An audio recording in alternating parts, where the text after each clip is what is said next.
الدنيا بتمطر جاية من المية وحاجة يعني. بقالها 3 أيام الدنيا بتغرق عارفين، والمطرة مش عادية، المطرة بتبقى قوية جدا، مخليه الواحد يعني، مخليه الواحد مش عارف يعيش طبيعي أو يعمل اللي هو حاجات التقليدية اللي المفروض يعملها في اليوم، لو يروح الجيم، يتحرك في الشارع عادي، السوبر ماركت، الحاجات دي أصلا عشان تعملها بالصعوبات أصلا، فاهم؟ ف بس صاحبنا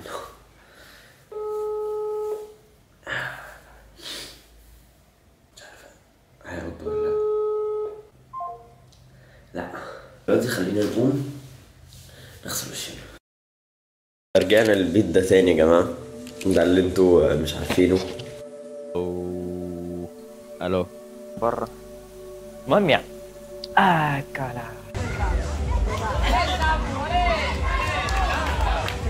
ايه الهبل ده؟ انتوا شايفين اللي انا شايفه ولا ايه؟ عدي يا غيمة، لازم عدي. المفروض انتوا سامعيني دلوقتي صح؟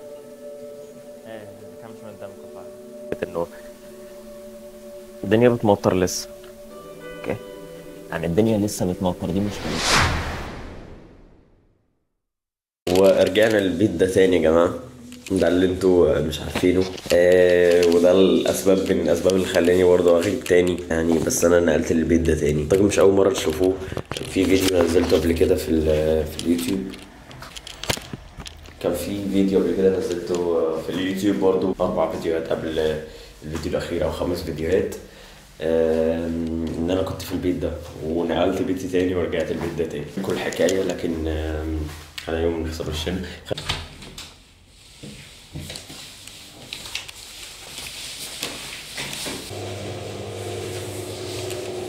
صار زي ما انتوا عارفينه، هو ده الحمام وده البيت من بره، يعني البيت اللي انا قاعد فيه. دي البلكونه، هي نفس البلكونه اللي عندي في الاوضه جوه، لكن دي بنبص الناحيه دي. ودي الكنبه، بتفرج هنا على طول. بحب القعده هنا بالليل يا جماعه، لانه القعده هنا بالليل بتبقى جميله. بحب القعده هنا بالليل يا جماعه قدام التلفزيون وبتاع، بتبقى القعده هنا جميله ومشغله اللمبه دي وبس. وده المطبخ باختصار. برضه مده 15 يوم يا جماعه، يعني مش قاعد فيه كتير، في 14 يوم، اقل من المده اللي كنت قاعد فيها المره اللي فاتت.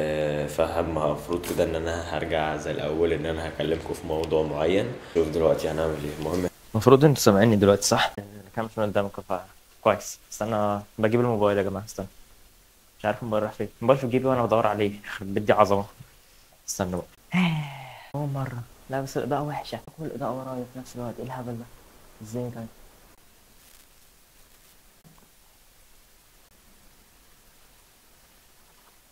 غير المكان. استنى. بس لبسنا اهو، فهناخد المظلة عشان ده بيتمطر، وناخد شنطة الجيم. هنفتح الشباك شوية عشان لما نرجع نلاقي الأوضة مهوية شوية، عشان الأوضة مبهدلة. المهم يعني ايه ده يلا بينا هنعمل.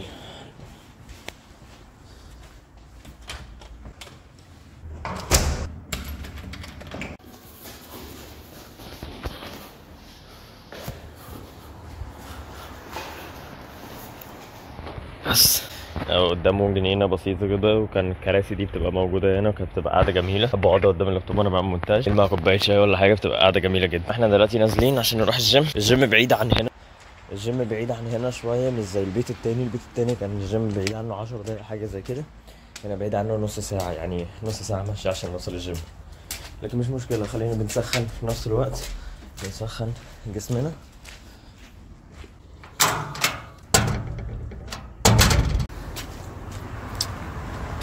بصوا احنا زي ما قلت لكم الجيم بعيد عن هنا نص ساعة كده، فاهمين؟ هوريكم لما نوصل الشنطرة، لانه احنا بعيد عن الشنطرة شوية. احنا عشان نوصل لوسط البلد اللي أنا اصلا المكان اللي شغال فيه والمكان اللي كنت ساكن فيه في الاول، محتاجين نمشي من هنا كده. استنى اوريكم. محتاجين نمشي من هنا اول حاجة يا جماعة بتاع 10 دقايق مثلا ولا حاجة، عشان نوصل بس وسط البلد، المكان اللي كنا ساكنين فيه والمكان اللي انا شغال فيه، عشان بعد كده نبدأ بقى مشوار اللي هو الجيم، فاهمين؟ اعتقد ان انا هرجع يعني. كلا كده كده شويه يا جماعه، الاضاءه جايه من بره عموما، فالطبيعه احسن من اضاءه النور اللي المفروض الواحد يعمل. المهم يعني طالع اكلمكم شويه يا جماعه، اوكي؟ في مكان مختلف تماما. دي من الحاجات، ويا رب يكون المايك بيسمع عشان لو ما بيسمعش انا هيجي لي جلطه. لكن عموما يا جماعه انا طالع ارد على اسئلتكم. اخيرا اخيرا اخيرا انا طالع ارد على اسئلتكم. 100 اسئله كتيره جدا جات لي حرفيا، وانا اسف ان انا ما ردتش عليها يا جماعه، لكن والله كان غصب عني. اعتقد انتوا شايفين ان تاني مره في شهرين ان انا انقل البيت مختلف، غير هدومي، غير حاجات كتيره قوي، غير الشغل، لان انا شغال. برافو فيديو ممتاز، نشكرك على مجهودك. تسلم لي يا حاتم، الله يعزك. او التوفيق يا غالي. ابراهيم الله يعزك يا حبيبي، والله فيديوهاتك حلوه. حبيبي عبد الله تسلم لي، انت من الناس اللي بتتفرج عليا على طول، فشكرا يا حبيبي.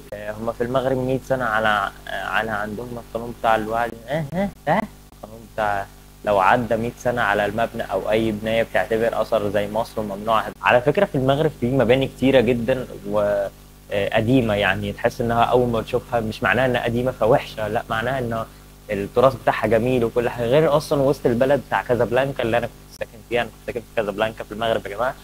وسط البلد كازابلانكا في مكان حديث جدا وتحس ان انت في 2040، وتحس وفي اماكن برضه تحس انها ذكي يعني زمان قوي، اللي هو المدن العماير الكلاسيكيه كده، اول ما تشوفها تحس ان ايه الجمال ده وايه التحفه دي. حرفيا المغرب فيها كده وكده، والمغرب من احلى البلاد اللي عشتها في حياتي حرفيا. مش دي كومنتات بس، دي كومنتات اللي انا ما رديت ولا رديت عليها دي ولا دي. حاجه دلوقتي هنا مش عارف هي ايه، شوفوا مع بعض دلوقتي حالا، لان انا حرفيا انا شفت حاجه حمراء بس ما اعرفش ايه الحاجات دي. ايه الحاجات دي؟ ايه الهبل ده؟ بيعملوه في سباق، في سباق يا جماعه كانوا بيعملوه في الفيسبوك، كانوا منزلين اعلان عليه انه في سباق هيتعمل هنا في تسكيره للناس كلها اللي بتجري. ايه الهبل ده؟ اما ايه ده؟ المكان ده كان جراج اصلا يا جماعه، مش فاهم حاجه خالص حرفيا. ده مش ملاعب، ايه الهبل ده؟ امال انا شفت ملعب ازاي؟ المكان ده جراج عربيات يا جماعه، اوكي، بس بقى قافلين وما اعرفش يعملوا فيه سباق الناس اللي بتجري وبتاع ماراثون والحاجات زي كده، لانه هنا في سكيرة بيعملوها كل سنه كتير جدا. كان لسه في ماراثون كان شغال من شهرين وهيعملوه تاني اعتقد. ده ماراثون الناس اللي يا جماعه بتسابق ازاي، اللي هو 5 حاجات، بيركبوا عجل وينزلوا الميه ويجروا ويعملوا كل ده، بيحصل هنا في سكيرة يا جماعه. بيتعمل في كل سنه التجهيزات اللي بيعملوها حاجات زي كده. قافلين حتى الاماكن دي كلها، حتى الجراج اللي هم قافلينه هناك ده على فكره كبير جدا، واخدين مساحه كبيره جدا. غير الناحيه التانيه اصلا يا جماعه عاملين حاجات شبه دي كده، بس الناحيه التانيه من وسط البلد. مش عارف اشاور بسبب الحاجات اللي في ايديا. الناحيه التانيه من وسط البلد يا جماعه عاملين نفس الشيء حرفيا. هو عاملين الحاجات دي كلها عشان عارفين ان هم ممكن يبداوا من هنا او يبداوا من الناحيه التانيه. في سؤال يا جماعه بيجي لي كتير جدا جدا جدا، في واحد بيقول لي اذا لو جيت ايطاليا سياحه واطلب لجوء بيصير؟ يعني اي حد يجي على فيزا سياحيه ويجي اول ما يجي هنا يعمل لجوء يا جماعه؟ ده على حسب يا جماعه عشان تبقوا فاهمين. مش اي حد هيجي هنا وبعد كده يقول لك انا هعمل لجوء في ايطاليا هتمسك، لا يا جماعه. انت لجوء على اساس ايه بالظبط؟ لجوء ديني، ان انت ديانتك مش ممنوعه في المدينه اللي انت فيها، فعايز تخرج بره عشان يكون عندك الحريه ان انت تعتز بدينك وحاجات زي كده. ما اعتقدش ان هيبقى فيها الشيء ده لو مصر او المغرب او البلدان العربيه، ما اعتقدش هيبقى فيها الشيء. بلدك فيها حرب، لا لو بلدك ما فيهاش حرب وهتعمل لجوء على اساس ايه بالظبط؟ فاهم يعني؟ انت لو بلدك فيها حرب هتيجي تعمل لجوء على اساس ان بلدي فيها حرب فما فيش امان، فماشي. هي ممكن يبصوا له من وجهه نظر انه ماشي يعني نمسكه، بس انت بلدك ما فيهاش حرب. مش مستقصدينك هناك على موضوع الدين، مش مستقصدينك هناك على التنمر، حاجات كتيره قوي كده. انت ولا حاجه من الحاجات دي بتحصل في بلدك، فانت يعني انت جاي على اساس ايه؟ واللجوء اللي انت هتعمله على اساس ايه بالظبط؟ فاهمين يعني؟ كل الناس مقتنعه انه اللجوء اللي انا هعمله هاجي اعمل لجوء. ما هي اللجوء على اساس ايه؟ ما هي كلمه لجوء دي كبيره قوي يا جماعه، يعني مش حاجه صغيره. فاهمين؟ انا مش هسيب بلدي عشان اروح ايطاليا اعمل لجوء وبعد كده، فاهم الفكره؟ اللي هو انا خلينا نتكلم بالعقل والمنطق كده، انا مش هروح اعمل لجوء وانا ما عنديش حاجه في بلدي. انا بلدي جميل. بتكونوا فهمتوا؟ فاهمين؟ بص وصلنا كده دلوقتي وسط البلد. وسط البلد حرفيا انا كنت بعيد، ساكن هنا بعيد عن هنا حرفيا 5 دقايق ولا حاجه، فاهمين؟ بس يعني احنا وصلنا وسط البلد دلوقتي، فاضل بتاع 10 دقايق ولا 10 دقايق عشان نوصل الجيم. اوريكم الشارع اللي انتوا بتشوفوه على طول دلوقتي. بصوا يا جماعه انا شغال هنا كده يا جماعه.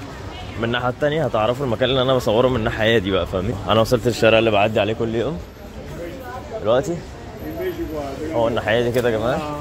ده الشارع الجيم اللي بروح له، يعني انا ساكن هناك كده، انا ساكن هناك. بس مخلصين فطار دلوقتي، ما صورتش لان كان في خناقه جوه القهوه اصلا. عشان تعرفوا يا جماعه الايطاليين دول على انهم متخلفين ولا مش فاهم انا في على انهم. المهم في واحد دخل القهوه وبتاع، وكان معهوش فلوس حاجه كده. المهم بتاعت القهوه كانت اديت له قهوه واديت له حاجات ياكلها ببلاش يعني فضلا منها، فاهم. وبعد كده بعد ما كل وشرب وكل حاجه دخل يقول لها دخل يقول لها اسمه ايه، هو انت ليه جبتي لي الحاجات متاخر؟ قالت له ازاي يعني؟ قال لها الدنيا بتمطر، محتاجه اروح بسرعه، كنت المفروض تجيبي لي الحاجات اسرع، المفروض تشتغلي اسرع. اللي هو ايه يا متخلف يا متخلف، انت واخد الحاجات ببلاش وراح تقول لها انا عايز الحاجات اسرع؟ ده انت بتتامر كمان. خلاني اضحك جدا جوه على ان الانترنت عندي في ايطاليا، لا انا بدفع يا جماعه 9 يورو 99 سنتيزمي، اللي هو بيديني 150 جيجا، ففي برضو غير محدود يعني لو عايز تعمله. والله مسلمين رجوعك حبيبي، الله يعزك، مطلع عينك انا نستا في فيديو. لا يا حبيبي والله تحت امرك، انا اي حد تحت امره يا جماعه. اي سؤال انتوا نفسكم فيه اكتبوا لي تحت في الانستجرام وانا هرد عليه، انا برد عليه بنفسي. وفي نفس الوقت فاي حد اي حد بيكلمني على انستجرام وما ردتش عليه فانا اسف، لكن انا فعلا برد على كل الناس ويا رب اكون برد عليه بالشكل اللي يناسبه ويفهمه، فاهمين. في حد بيقول لي شكرا بس عايز اعرف انت ساكن فين ومعاك حد في السكن ولا لا وبتدفع كام برضه؟ يا جماعه انا ساكن في حته اسمها بيسكيرا ديل جاردا. السؤال ده بيتسال كتير جدا، يا ادم انت ساكن فين؟ انا في مدينه اسمها بيسكيرا ديل جاردا. بيسكيرا ديل جاردا دي مدينه بعيده عن ميلانو، قريبه من بريشيا. بعيده عن ميلانو ساعه ونص، بريشيا نص ساعه حاجه كده. فيرونا لو تعرفوا فيرونا مدينه روميو وجولييت، فبعيده عني ربع ساعه، اللي هو اقرب مدينه ليا هي فيرونا. بيسكيرا ديل جاردا انا ساكن هنا بقالي سنه ونص. سكنت في الاول في مدينه اسمها ديزنزانو. ديزنزانو دي المدينه كنت ساكن فيها في الاول، المطعم اللي كنت شغال فيه في الاول، وبعد كده جيت هنا اشتغلت في بيسكيرا. كنت قاعد في سكن تابع للشغل يا جماعه فيه هنا. عشان الناس اللي مش فاهمه، اي حد بيجي يشتغل هنا في وقت السياحه كمدينه سياحيه بالنسبه لي انا، لان انا مدينتي سياحيه. اوكي انا مدينتي سياحيه يا جماعه، فوقت السياحه الصيف السياح بيجوا، الناس بتدور على شغل كتير، فاهمين. شغل المطاعم ان الناس بتيجي تشتغل في المطعم، فصاحب الشغل اللي هو صاحب المطعم بيديك بيت تقعد فيه في وقت اللي انت هتشتغل فيه. لو هتشتغل معاه على طول فهتقعد معاه في البيت على طول، ولو مش هتشتغل معاه على طول فهتقعد معاه المده اللي انت هتشتغلها. اوكي انا اول ما جيت قعدت 8 شهور عند صاحب الشغل اللي انا شغال عنده، ما كنتش بدفع اي حاجه، كانت البيت تبعه وكل حاجه، كان موجود في وسط البلد. عشان بعد ال8 شهور قلت اغير، عايز اروح اقعد في البيت بتاعي انا، ادفع له الايجار انا ويكون بتاعي انا خاص ليا، ان انا عندي خصوصيه وكل حاجه. ما كنتش بدفع حاجه في الاول. دلوقتي انا بقيت رحت بيت تاني يا جماعه، قاعد في الاوضه اللي انتوا شفتوها واللي معروف على طول وبتشوفوني فيها، بدفع فيها 400 يورو في الشهر بالكهرباء والنور. يعني انا بكل حاجه بدفع. في بيوت يا جماعه بتدفع لهم كهرباء ونور بعيدا عن الايجار، لا انا بدفع 400 يورو بالايجار والكهرباء والنور وكل حاجه. ساكن مع واحد صاحب البيت، ليه اوضه هو لوحده بالحمام بتاعه، وانا ليا اوضه لوحدي بالحمام بتاعي وبس. والمطبخ مشترك ما بيننا، اطبخ براحتي وهو يطبخ براحته، المهم مشترك ما بيننا، البيت كله مشترك. بس انا اوضتي مع اوضتي خاصه وهو اوضته خاصه.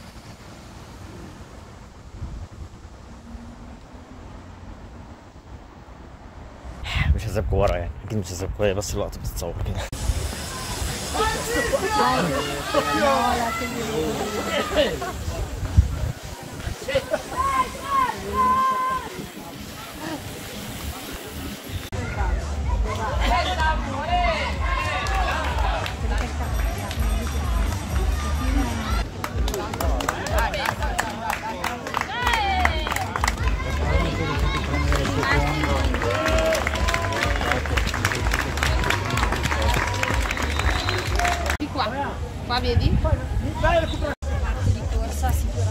ده ماراثون من الماراثونات اللي بتبقى موجوده، اللي انا حكيت لكم عليها اصلا امبارح. صورت لكم امبارح انها لسه ما بداتش وكانوا بيجهزوا الدنيا. النهارده بدات وماراثون بدا بقى في الميه بقى والبحر وكل حاجه، فاهمين. يا جدعان ما حدش يعدي يا جماعه، متخلفه بيعدوا والعجل لسه بيعدي، يعني بيعدوا من الشارع وما ينفعش حد يعدي في الشارع اصلا، فاهم، لانه العجل واحد يخبط فيهم ولا حاجه. بص جايين من فوق يا جماعه، لفوا اللفه وجايين من فوق، قافلين حتى هنا يا جماعه، طلع كلها قافلينها حرفيا.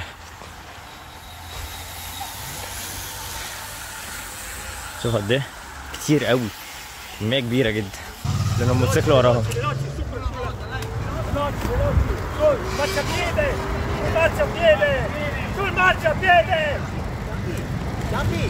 قلت السيجاره، قلت له ممكن اعدي وبتاع، قال لي عدي عدي عدي بسرعه. هو عشان ما اخبطش في حد بالرصيف، فاهمين؟ ثم يحتاج الفيديو 11 دقيقة كلام زي انا نفسي اجي اصلي على النبي صح. انا عندي 18 الا تلت تشهر وانا نفسي جاي والله اليومين دول. ممكن تقول لي اعمل ايه قبل ما اسافر وانا في مصر؟ يعني اخد الاوراق ايه معايا؟ يا جماعة في سؤال بيتسأل لي كتير قوي يا جماعة. انا لما اقرر ان انا اسافر واعمل الاوراق وبعد كده اجي، ممكن تفيدني هعمل ايه هنا يا جماعه؟ عشان تبقوا فاهمين حاجه، اول حاجه ما تاخد قرار السفر روح اعمل خطوه خطوه. خطوه خطوه دي هي اللي هتسهل لك وتفهمك انت رايح تعمل ايه هناك. يعني ما تجيش تقول انا لسه هبدا في الاوراق بس ما اعرفش اعمل ايه هناك وانت لسه بدات في الاوراق. انت فاهم الفكره؟ اللي هو انت لسه ما بداتش في الاوراق. اعمل اوراقك، ظبط حالك، اعمل كل عارف. لما تاخد الفيزا، عندك في الباسبور وخلاص انت هتروح الطياره، اعرف وقتها، افهم وقتها. كل ده هيتفتح لك بقى وقتها، هتبقى فاهم انت رايح تعمل ايه هناك، تيجي تعمل ايه هناك. اصلا عشان تسافر محتاج اللغه الايطاليه، فلما تروح تدرس اللغه الايطاليه هتبقى تعرف على ناس جديد، فاللي تتعرف عليه ده هتعرف انه ده رايح فين وده جاي منين وده ازاي هيبقى هناك وايطاليا عامله ازاي وحاجات زي كده. انت حاجات كتيره قوي هتعرفها انت لسه ما عرفتهاش اصلا في الاول، وبتسال حاجه او خايف من حاجه انت ما تعرفهاش اصلا. فاهم انت؟ الحاجات دي خصوصا يا جماعه بصوا لتحت رجلكم شويه، اعملوا اوراقكم الاول. 1 2 3 4 انا هعمل اوراقي، محتاج اللغه الايطاليه، محتاج ضمانه، محتاج ازاي اعمل فيزا، اروح مكتب السياحه. يا جماعه في مكتب اسمه تي ال اس موجود في ميدان لبنان في مصر دلوقتي، ده تابع للسفاره الايطاليه. روح اسالوا فيه عن كل الاوراق اللي مطلوبه، روح اسالوا فيه عن السياحه، عن الدراسه، عن الشغل، عن كل ده. ده بيبقى الوسيط اللي ما بينك وما بين السفاره الايطاليه، ده بتروح تقدم فيه اوراقك او بتعرف فيه اوراق اللي محتاجها.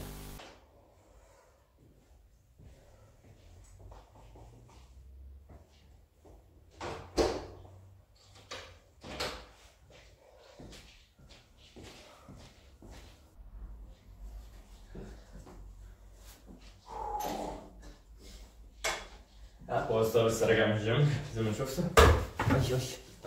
اي في لسه راجع من الجيم. ما رحتكوش الجيم طبعا لانه صورت قبل كده في الجيم كتير، فما مش عايز اعيد نفس اللقطه كتير.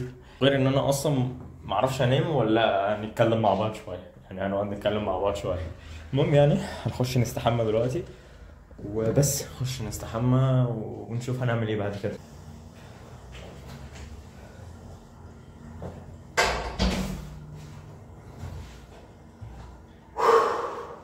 هنبدا بقى نستحمى.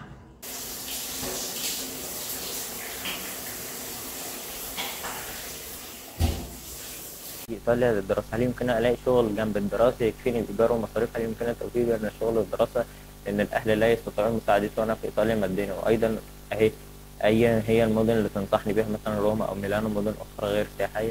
بص يا جماعه، بص، واحد جاي دراسه، انا اصلا اوراق اللي انا قاعد فيها هنا في ايطاليا هي اوراق دراسه، اوكي. انا بدرس وبشتغل في نفس الوقت. في ناس بتروح تدرس وتشتغل شغل 4 ساعات. يعني انت الاوراق قانونيا انت ليك الاحقيه ان انت تشتغل 4 ساعات في اليوم، 20 ساعه في الاسبوع تشتغلهم، اوكي. 4 ساعات في اليوم ده ما بيساوي مثلا 900 يورو في الشهر، حاجه زي كده. في ناس بقى اغلب المطاعم، اغلب الشغلات بقى بيعملوا ايه يا جماعه؟ عايز تشتغل كشغل دايم 8 ساعات، ده بيعملوا ان هم بيعمل لك عقد عمل على اساس ان هو 4 ساعات 20 ساعه. بتشتغل 4 ساعات قانونيا، واربع ساعات بيديك فلوسهم بره البنكه، بره عقد العمل، بره كل حاجه. انت بتشتغل 8 ساعات عادي زيك وزي اي حد تاني، لكن قانونيا هو ما بيعملكش في الاوراق كده، هو بيعمل لك في الاوراق ان انت شغال 4 ساعات عنده بس. في ناس بتحب انها تشتغل بس 4 ساعات ويفضلوا شغالين 4 ساعات ويكملوا دراسه تحت ويكون عندهم وقت فاضي ان هم يدرسوا ويعملوا حاجه تانية. وفي ناس بتكمل 8 ساعات، تشتغل 8 ساعات كاملين وبياخدوا المرتب بره الشغل، بره العقد العمل وبره القانوني، والباقي النص التاني بياخدوه في البنك او الدوله بتكون معترفه ان هم بياخد هو 900 يورو. زي مثلا الدوله عارفه ان انا كادم باخد 900 يورو في البنك، اوكي. بره البنك الدوله ما تعرفش ان انا باخد فلوس بره البنك، لان دي حاجه ما بيني وما بين صاحب الشغل، بس مش في عقد العمل. في ناس بتعمل كده وفي ناس بتعمل كده، اوكي. الطريقه تيجي بيها ايطاليا بجد انا ما اعرفش، لكن في زي ما قلت لك في مكتب اسمه تي ال اس ايطاليا. موجود في ميدان لبنان يا جماعه، فروحوا اسالوا عنه، اكتبوا TLS ايطاليا في جوجل مابس هتطلع لكم ان هو في ميدان لبنان حاجه كده. المهم اتاكدوا في جوجل ده المكتب الوحيد اللي هيقدر يسهل لكم او يعرفكم الاوراق اللي انتوا هتبقوا محتاجينها. اللغه مهمه، اللغه اهم حاجه تكون عندك يا جماعه. اللغه، انا اول ما جيت ايطاليا انا درست سنتين في المغرب، السنتين اللي في المغرب دول فادوني لحد ما عندي الاساسيات، لكن لما جيت هنا الموضوع كان مختلف تماما يا جماعه. لازم الواحد يكون عنده لغه ايطاليه، لانه اللغه من غير اللغه هنا يا جماعه الموضوع صعب قوي قوي قوي، مش هتعرف حتى تروح تشتري حاجه من السوبر ماركت من غير اللغه حرفيا يا جماعه. حتى لو كانت عندك انجليزيه حاجه بسيطه كده، فحاول اتعلم الانجليزيه ان انت تمشي بيها لغايه لما تتعلم الايطاليه، لانه من اهم الحاجات اللي موجوده هنا او لازم تكون عندك هي اللغه الايطاليه يا جماعه. فبس كده يا جماعه، انا جاوبت على كام سؤال من الاسئله اللي انتوا بعتوها لي، ناقص كام سؤال كده مهم هبقى ارد عليه في وقت الفيديو الجاي. قلت اتكلم معاكم شويه، بقالي كتير قوي ما اتكلمتش معاكم، فيا رب اكون جاوبت على يا رب اكون جاوبت على الاجوبه، يا رب اكون جاوبت على الاسئله اللي انتوا يا رب اكون جاوبت على الاسئله اللي انا سالتها دلوقتي بطريقه كويسه انتوا تفهموها. لو ما فهمتوش حاجه يا جماعه اكتبوا لي تحت في الانستجرام، هتلاقوا الانستجرام تحتي تحت في الديسكريبشن، خشوا كلموني وانا هرد عليكم على طول. انا بنفسي هرد عليكم واقول لكم 1 2 3 4 وبس يا رب. وفي ملاحظه، اللي ما شافش الفيديوهات اللي فاتت، ان انا بقول اي حد عنده سؤال مهم وعارف ان السؤال ده مهم جدا وفي ناس كتير قوي بتساله، يكتب لي تحت في الانستجرام وانا هرد عليه على طول، او يكتب لي تحت في الكومنتات وانا هرد عليه على طول. المهم يعني كده. بس كده دلوقتي رديت، قعدت معاكم شويه. لا مبقاش في ميه يا جماعه، بصي مبقاش في ميه يا جماعه، بصوا مفيش اي حاجه حرفيا. جو وانا لابس نص كم، كنت الصبح لابس فوكس فوكس فوكس فوكس، ايوه ايوه ايوه كده. المهم يعني خلينا مستنيين واحد صاحبي، لما ننزل هبقى ارجع اصور لكم تاني. يلا بينا.